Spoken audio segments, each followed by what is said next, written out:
Harry," she faltered. "Lord Latimer came to the ball at Ramsay House. He understood everything from that one sentence. 'I'll take care of it,' he said without hesitation. 'I'll take care of you.'" Catherine closed her eyes and let out a slow sigh. "Harry, I don't know what to do." "You were right to come to me. We'll manage it together."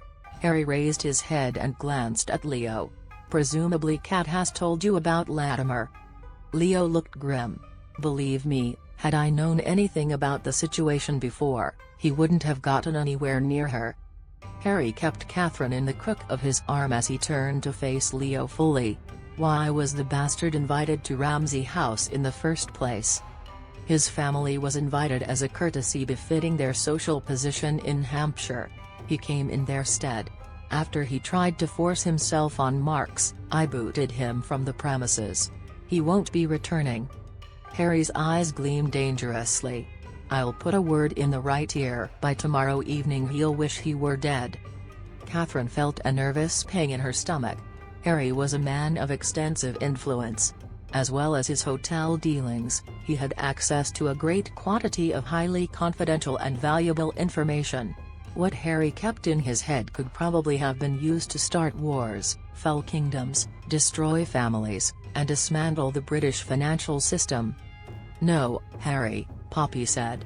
"If you're planning to have Lord Latimer butchered or maimed, you're going to have to think of something else." "I like Harry's plan," Leo said. "It's not up for debate," Poppy informed him. "Come, let's sit and discuss reasonable alternatives." She looked at Catherine. "You must be famished after traveling so far. I'll ring for tea and sandwiches." "None for me, thank you," Catherine said. "I'm not." "Yes, she wants sandwiches," Leo interrupted. "She had only bread and tea for breakfast." "I'm not hungry," Catherine protested.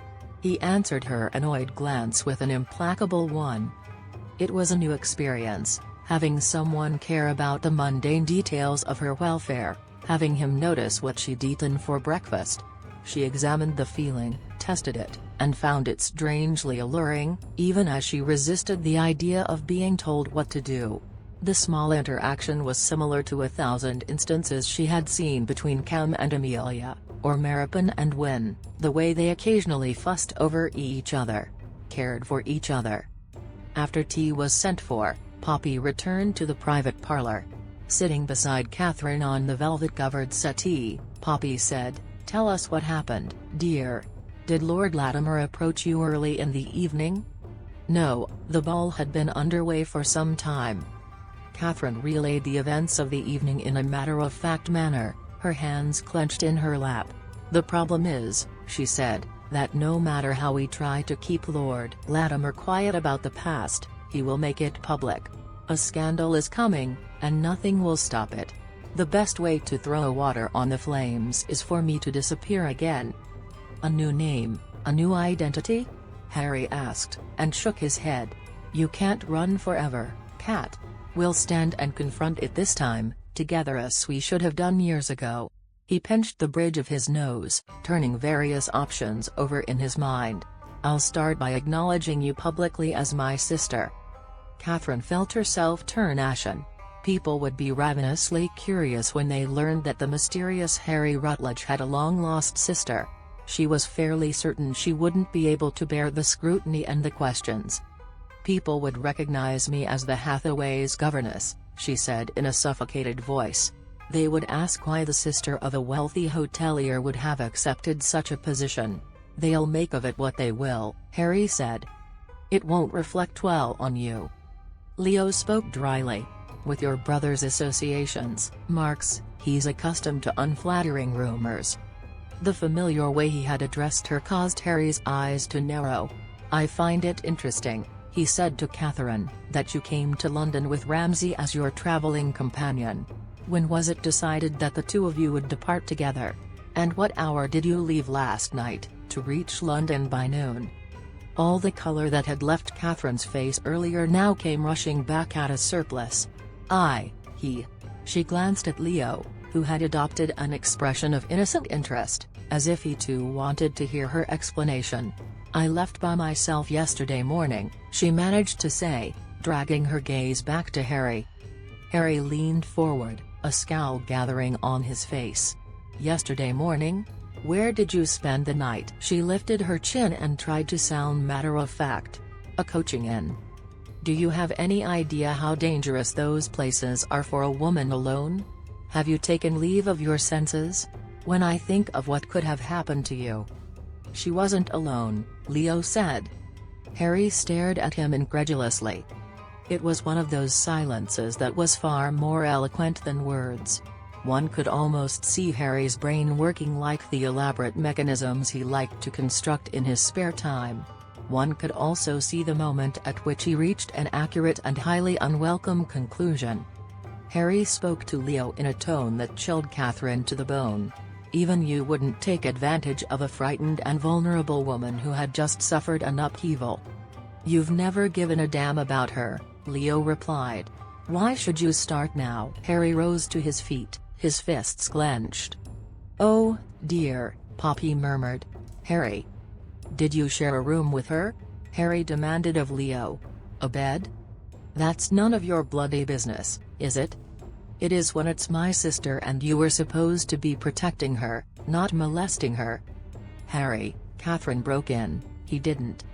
"I'm rarely disposed to listen to a lecture on morality," Leo said to Harry, "when it's given by someone who knows even less about it than I do." "Poppy," Harry said, his gaze fastened on Leo as if he were contemplating murder. "You and Kat need to leave the room." "Why must I leave when I'm the subject of discussion?" Catherine demanded. "I'm not a child." "Come, Catherine," Poppy said quietly, heading to the door. "Let them bluster and brawl in their manly fashion. You and I will go somewhere to discuss your future sensibly." This struck Catherine as an excellent idea. She followed Poppy from the room, while Harry and Leo continued to glare at each other. "I'm going to marry her," Leo said. Harry's face went blank. "You despise each other." "We've come to an understanding." "Has she accepted you?" "Not yet.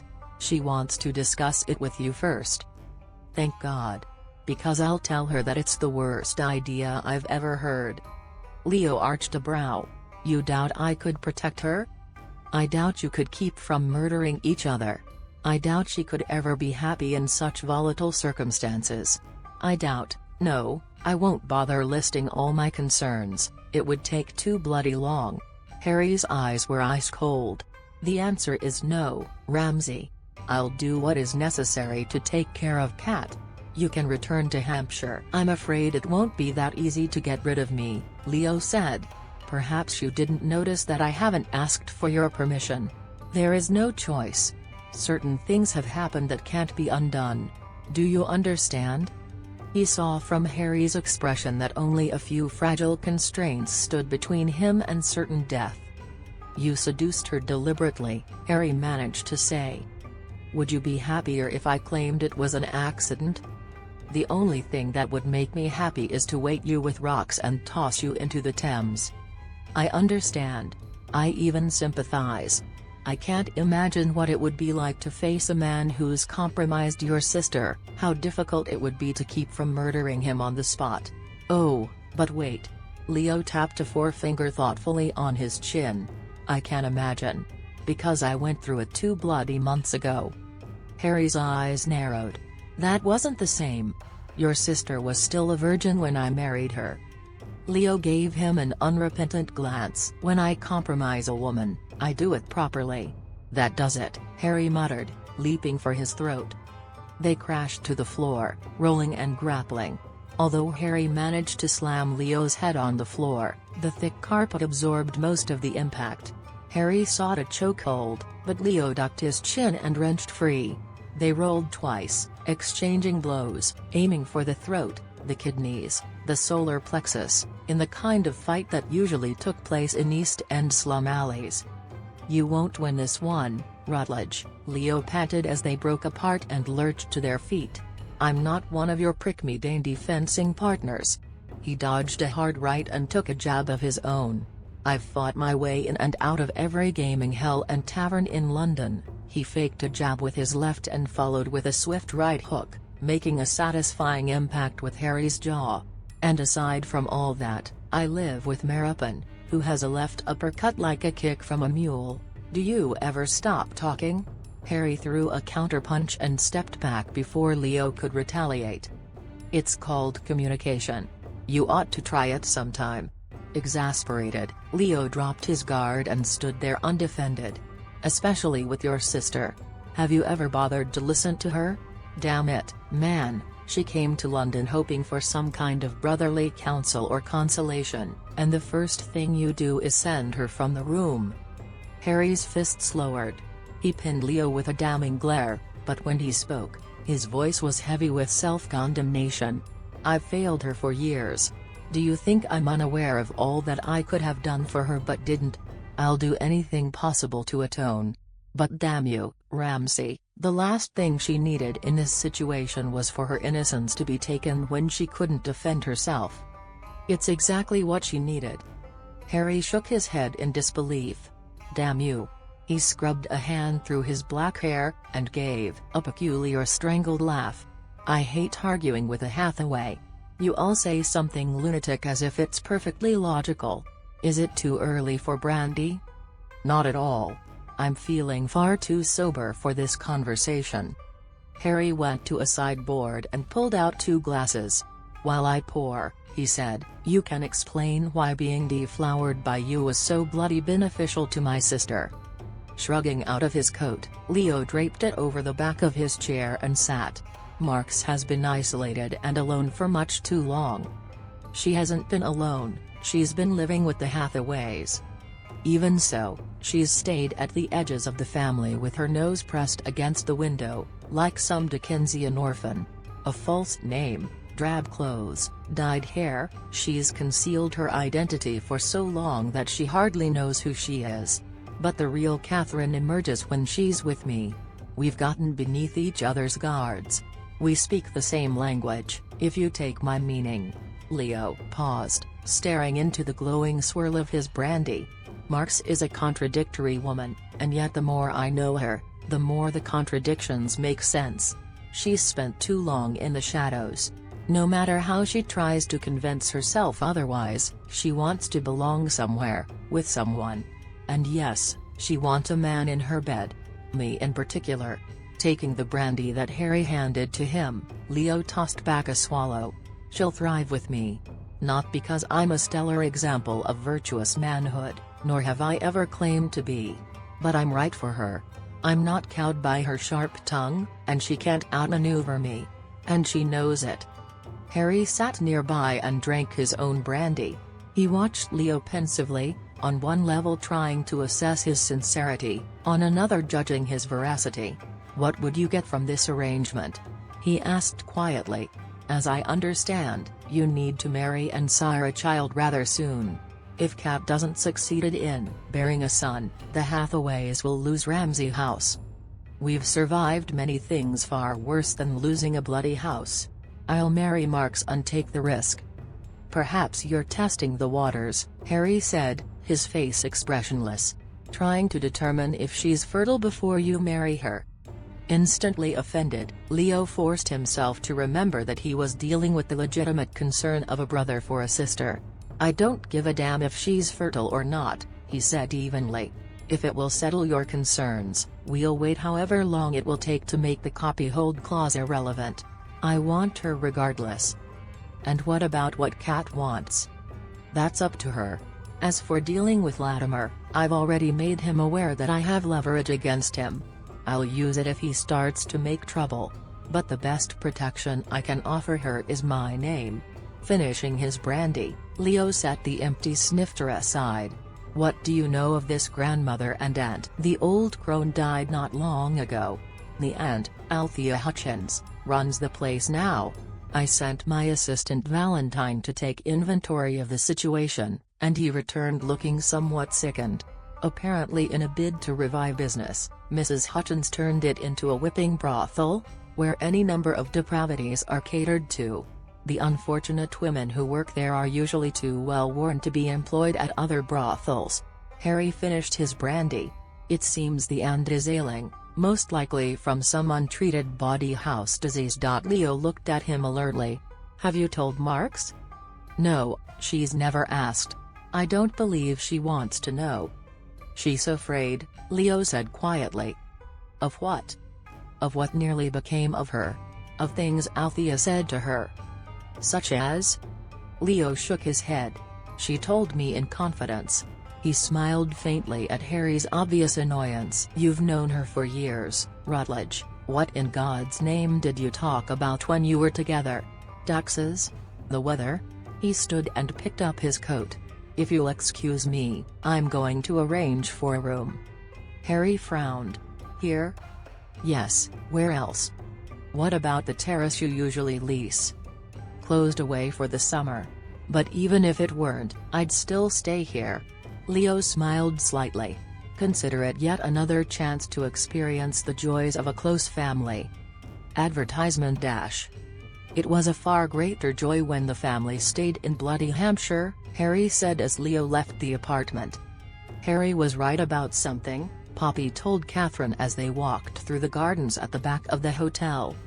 In contrast to the modern preference for the romantic appearance in gardening, unstructured, with beds of blossoms that appeared to have sprung up spontaneously, and paths laid out in meandering curves, the Rutledge gardens were orderly and grand. Disciplined head won through a careful arrangement of fountains, statuary, parterres, and elaborate flower beds. It is definitely time, Poppy continued, for Harry to introduce you to people as his sister. And for you to be known by your real name. What is it, by the way? Catherine Wiggins. Poppy considered that. I'm sure it's only because I've always known you as Miss Marks, but I like Marks better. So do I. Catherine Wiggins was a frightened girl in difficult circumstances. I've been much happier as Catherine Marks. Happier? Poppy asked gently. Or merely less frightened? Catherine smiled. I've learned quite a lot about happiness over the past few years. I found peace at school, although I was too quiet and private to make friends there. It wasn't until I came to work for the Hathaways that I saw the day-to-day interactions of people who love each other. And then in the past year, I've finally experienced moments of true joy. The feeling that at least for the moment, everything is as it should be, and there's nothing else one could ask for. Poppy sent her a smiling glance. Moments such as? They entered the rose garden, filled with a profusion of blossoms, the air heavy with sun-warmed perfume. Evenings in the parlor, when the family was together and Wynne was reading. Going on walks with Beatrix. Or that rainy day in Hampshire when we all had a picnic on the veranda. Or, she broke off, shaken by the realization of what she had been about to say. Or? Poppy prompted, pausing to examine a large and resplendent rose, inhaling its scent. Her astute gaze darted to Catherine's face. It was difficult to express her most personal thoughts, but Catherine forced herself to admit the uncomfortable truth. After Lord Ramsay hurt his shoulder at the old manor ruins, he was in bed with fever the next day, and I sat with him for hours. We talked while I did the mending, and I read Balzac to him. Poppy smiled. Leo must have loved that. He adores French literature. He told me about the time he spent in France. He said the French have a marvelous way of uncomplicating things. Yes, he needed that very much. When Leo went to France with Wynne, he was a wreck of a man. You wouldn't have known him. We didn't know whom to fear for more, Wynne with her weak lungs, or Leo, who was bent on destroying himself. But they came back well, Catherine said. Yes, both of them were finally well. But different. Because of France? That, and also the struggles they'd been through. Wynne told me that one isn't improved by being at the top of the mountain, one is improved by the climb. Catherine smiled as she thought of Wynne, whose patient fortitude had carried her through years of illness. That sounds exactly like her, she said. Perceptive. And strong. Leo is like that too, Poppy said. It's only that he's far more irreverent and cynical, Catherine said. Yes, cynical, but also playful. Perhaps it's an odd combination of qualities, but there's my brother. Catherine's smile lingered. There were so many images of Leo in her mind, patiently rescuing a hedgehog that had fallen into a fence post hole, working on a set of plans for a new tenant house, his face severe with concentration, lying wounded on his bed, his eyes glazed with pain as he murmured, "I'm too much for you to manage." "No," she had replied, "you're not." "Catherine," Poppy said hesitantly, "the fact that Leo came to London with you, I wonder if, that is, I hope, is there a betrothal in the making?" "He has offered for me," Catherine admitted, "but I,